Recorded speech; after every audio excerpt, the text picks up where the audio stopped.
नमस्कार।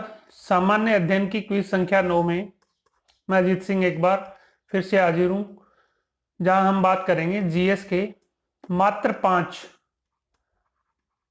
पांच जीएस के इंपॉर्टेंट क्वेश्चंस के बारे में, यानी कि जनरल स्टडीज के 5 क्वेश्चंस जिनका हम डिस्कशन करेंगे, जिसमें कम से कम 20 से लेकर 30 तथ्य और समाहित होंगे, जो कि यूपीएससी प्रीलिम्स के जीएस के पेपर के मद्देनजर तथा अलग अलग राज्यों के जो लोक सेवा आयोग हैं उनकी परीक्षाओं के मद्देनजर और जीएस के पैटर्न के लेटेस्ट पैटर्न के मुताबिक तैयार किए गए हैं।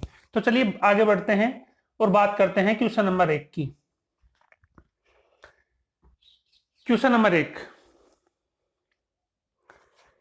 1 क्या बोलता है? निम्नलिखित कथनों पर विचार करें।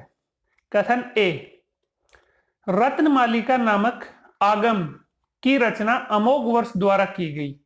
रत्नमालिका नामक आगम की रचना अमोघ वर्ष द्वारा की गई थी। कथन बी क्या बोलता है? जैन साहित्य के अनुसार जैन धार्मिक ग्रंथ आगम कहलाते हैं।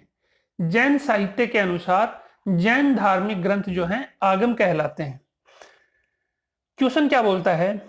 उपर्युक्त दोनों कथनों को सही मानते हुए निम्नलिखित में से कौन सा विकल्प इनकी सटीक व्याख्या करता है?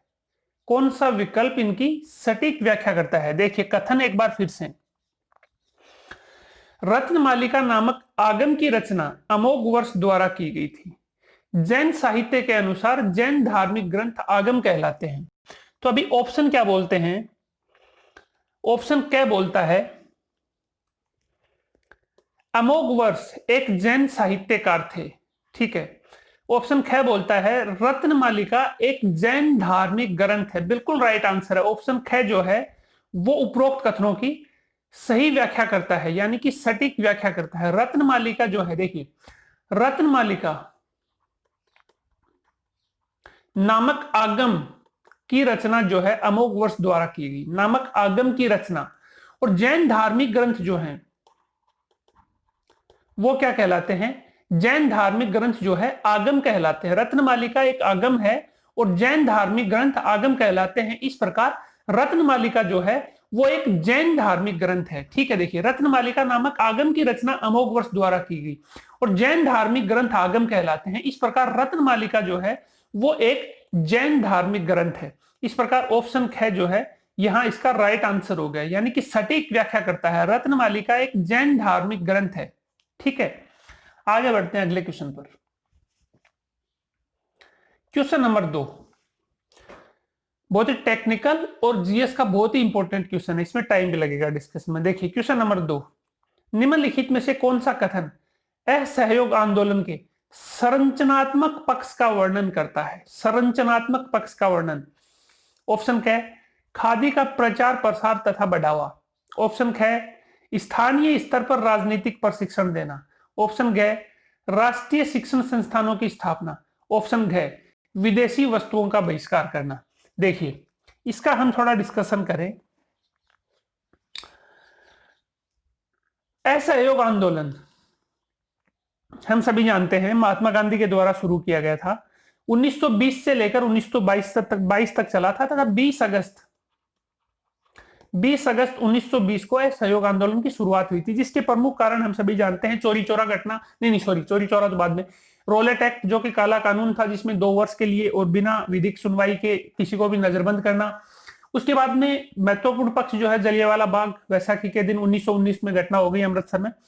इस वजह से असहयोग आंदोलन 20 अगस्त 1920 को शुरू कर दिया गया। असहयोग आंदोलन जो था इसके 2 पक्ष थे। सबसे पहले एक था राजनीतिक पक्ष, राजनीतिक, तथा दूसरा था संरचनात्मक। राजनीतिक पक्ष क्या बोलता था? इसको 2 पक्षों में डिवाइड किया गया असहयोग आंदोलन को, एक राजनीतिक दूसरा संरचनात्मक। राजनीतिक पक्ष में क्या था? पूर्णतया असहयोग की नीति अपनाना, यानी कि असहयोग, पूर्णतया अंग्रेजी सरकार के साथ असहयोग करना, यानी कि बहिष्कार करना। विदेशी वस्तुओं का बहिष्कार, विदेशी वस्तुओं का बहिष्कार तथा न्यायालय, स्कूल, कॉलेज, जितने भी सरकारी संस्थान थे, सरकारी संस्थान, उन सभी का बहिष्कार करना, ठीक है। ये तो था राजनीतिक पक्ष।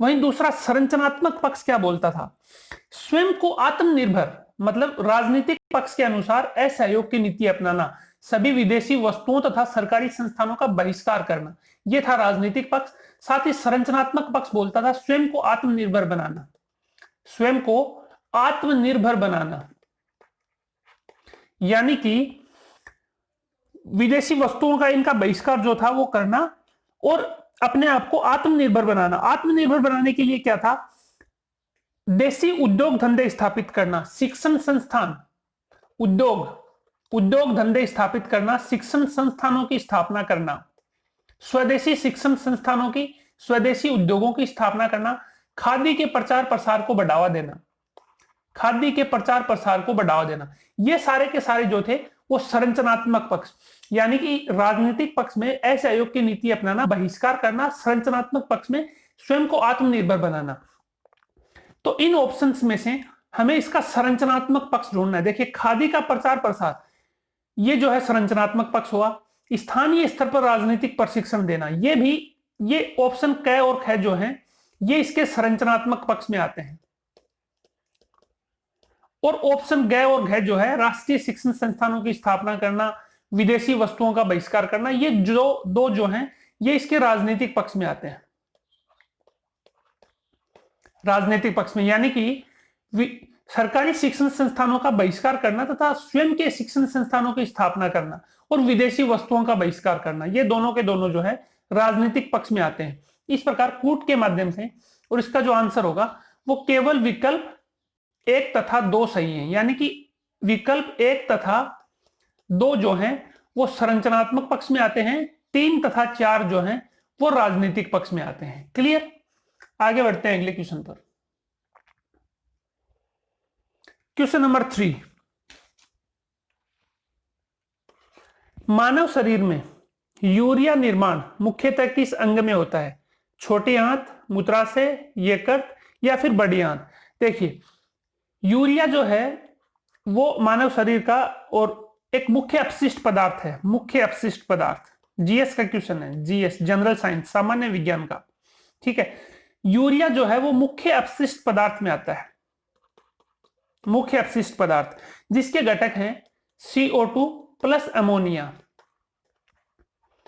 और जो कि मानव मूत्र के साथ, मानव मूत्र में पाया जाता है, मूत्र में। तो इसका निर्माण जो है वो होता है यकृत में, यानी कि ऑप्शन गए यहां पे राइट आंसर है, यकृत में इसका निर्माण होता है यूरिया का, और मूत्र के साथ, और ये शरीर से बाहर निकल जाता है, शरीर से बाहर। जिसके मुख्य घटक जो हैं यूरिया के वो हैं CO2 प्लस अमोनिया, जो कि मानव मूत्र के साथ और शरीर से बाहर निकल जाता है। मानव शरीर में मुख्य अपशिष्ट पदार्थ की कैटेगरी में आता है यूरिया। क्लियर? इसके बाद कृत्रिम स्तर पर भी यूरिया का निर्माण होता है, जिसकी हम आने वाले क्वेश्चन में डिस्कस करेंगे। आगे बढ़ते हैं अगले क्वेश्चन पर। क्वेश्चन नंबर 4, क्वेश्चन नंबर 4 क्या बोलता है? निम्नलिखित में से कौन सा तथ्य भारत शासन अधिनियम 1909 के संदर्भ में सही नहीं है, यानी कि असत्य है, सही नहीं है? इनमें से 3 सही होंगे, 1 गलत है, उस गलत को हमें ढूंढना है। ऑप्शन क्या बोलता है? देश में सर्वप्रथम सांप्रदायिक आधार पर निर्वाचन प्रणाली का निर्माण, यानी कि सांप्रदायिक आधार पर, यानी कि धर्म के आधार पर वोट बैंक फिक्स कर दिया, धर्म के आधार पर। अल्पसंख्यक और बहुसंख्यक जो निर्वाचन प्रणाली थी उसमें वोट बैंक जो था वो अल्पसंख्यक तथा बहुसंख्यक को आधार मानकर और एक वोट बैंक फिक्स कर दिया गया, और ये था भारत शासन अधिनियम 1909 का और महत्वपूर्ण बिंदु। तो ऑप्शन क बिल्कुल सही है। ऑप्शन ख क्या बोलता है? गवर्नर जनरल की कार्यकारिणी में सर्वप्रथम भारतीय सदस्य की नियुक्ति, बिल्कुल राइट है। गवर्नर जनरल की जो कार्यकारिणी थी जिसमें 6 सदस्य होते थे, कुल 6 सदस्य होते थे, उनमें से सबसे पहले वो 6 के 6 जो है अब तक और ब्रिटिश होते थे, ब्रिटिश। भारत शासन अधिनियम 1909 के दौरान और प्रथम बार गवर्नर जनरल की जो कार्यकारिणी है उसमें प्रथम बार भारतीय सदस्य की नियुक्ति की गई, जो थे, जो कार्यकारिणी में जो थे वो सत्येंद्र प्रसाद सिन्हा, सत्येंद्र प्रसाद सिन्हा, जिन्हें विधि सदस्य, विधि सदस्य नियुक्त किया गया। और ये 1909 भारत शासन अधिनियम 1909 में प्रथम बार किया गया। सत्येंद्र प्रसाद सिन्हा को विधि सदस्य नियुक्त किया गया। इस प्रकार ऑप्शन ख भी बिल्कुल राइट है। ऑप्शन ग प्रांतीय स्वायत्तता। देखिए प्रांतीय स्वायत्तता से तात्पर्य है, हम सभी जानते हैं हमारे यहां संघ सूची, राज्य सूची तथा समवर्ती सूची, 3 सूचियां हैं। संघ सूची पे कानून बनाता है केंद्र, राज्य सूची पे कानून बनाते हैं राज्य, लेकिन राष्ट्रीय महत्व के किसी भी विषय पर और केंद्र भी कानून बना सकता है राज्य सूची पर, ठीक है। समवर्ती सूची के विषयों पर और केंद्र तथा राज्य दोनों कानून बनाते हैं। किसी भी विवाद की स्थिति में केंद्र का कानून मान्य होता है, तो इसको बोलते हैं प्रांतीय स्वायत्तता। तो इस प्रांतीय स्वायत्तता यानी कि संघ सूची, राज्य सूची, समवर्ती सूची, इसका जो निर्माण है वो सबसे पहले किया गया भारत शासन अधिनियम 1935 के द्वारा। इस प्रकार ऑप्शन ग यहाँ पे बिल्कुल राइट आंसर हो गया, यानी कि प्रांतीय स्वायत्तता जो है ये 1909 अधिनियम का बिंदु ना होकर 1935 अधिनियम का बिंदु था। ऑप्शन घ बोलता है तत्कालिक गवर्नर जनरल लॉर्ड मिंटो तथा भारत सचिव लॉर्ड मार्ले थे। यस, ये बिल्कुल राइट है, क्योंकि भारत शासन अधिनियम 1909 को और मार्ले मिंटो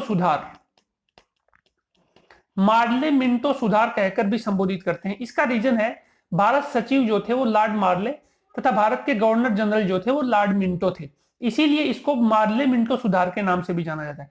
इस प्रकार ऑप्शन क, ख तथा घ ये तीनों बिल्कुल राइट है। ऑप्शन ग जो है वो गलत है।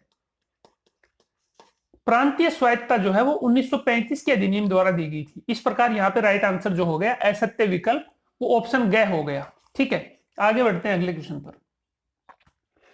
क्वेश्चन नंबर 5, देखिए बहुत ही इंपॉर्टेंट क्वेश्चन है जीएस का, बहुत ध्यान से पढ़िएगा।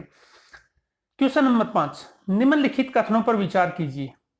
कथन ए, लोरेंसिया पठार उत्तरी अमेरिका महाद्वीप में स्थित है। कथन बी, विश्व ग्लोब के अनुसार भारत की स्थिति दक्षिणी गोलार्ध में स्थित है। ठीक है, 2 कथन है। लोरेंसिया पठार उत्तरी अमेरिका महाद्वीप में स्थित है, विश्व ग्लोब के अनुसार भारत की स्थिति दक्षिणी गोलार्ध में स्थित है।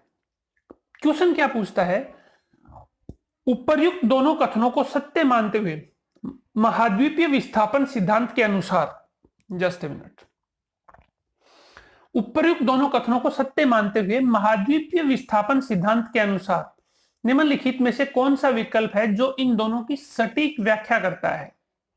ठीक है, ऑप्शन ख क्या है, भारत गोंडवाना लैंड का एक भाग है।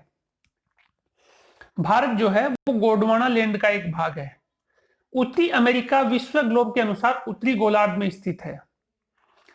उत्तरी अमेरिका महाद्वीप लोरेंसिया का एक भाग है। ऑप्शन है उपरोक्त सभी। इनमें से कौन सा विकल्प जो है वो इन दोनों कथनों की सटीक व्याख्या करता है। देखिए, सबसे पहले हम बात करें महाद्वीपीय विस्थापन सिद्धांत, तो हम सभी जानते हैं हमारे यहां जो महाद्वीपीय विस्थापन सिद्धांत है वो बोलता है सबसे पहले जल मंडल और स्थल मंडल के 2 भाग थे। एक था जल मंडल और ये बीच में इसके जो था वो था स्थल मंडल जिसको बोला गया पेंजिया, तथा जो जल मंडल था इसको बोला गया पेंथालासा। स्थल मंडल को बोला गया पेंजिया। तो महाद्वीपीय विस्थापन सिद्धांत बोलता है कि ये स्थल मंडल जो है ये बीच से टूट गया। एक भाग बना लोरेंसिया और एक भाग बना गोंडवाना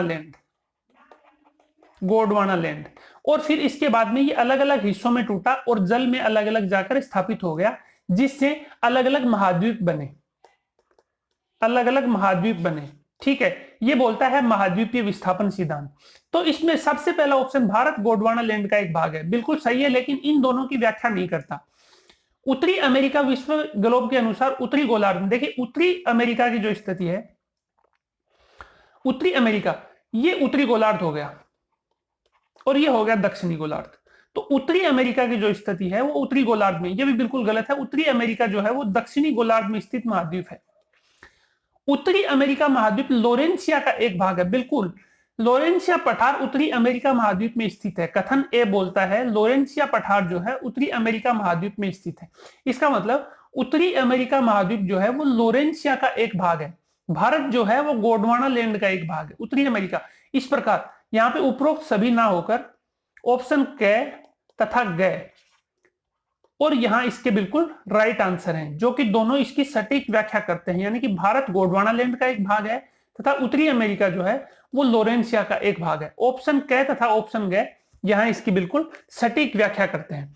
तो ये थे आज के क्विज नंबर 10 के, क्विज नंबर 9 के और जीएस के 5 इंपॉर्टेंट क्वेश्चंस। अगली क्विज नंबर 10 में हम फिर से और जीएस के 5 इंपॉर्टेंट क्वेश्चंस लेकर फिर से हाजिर होंगे। तब तक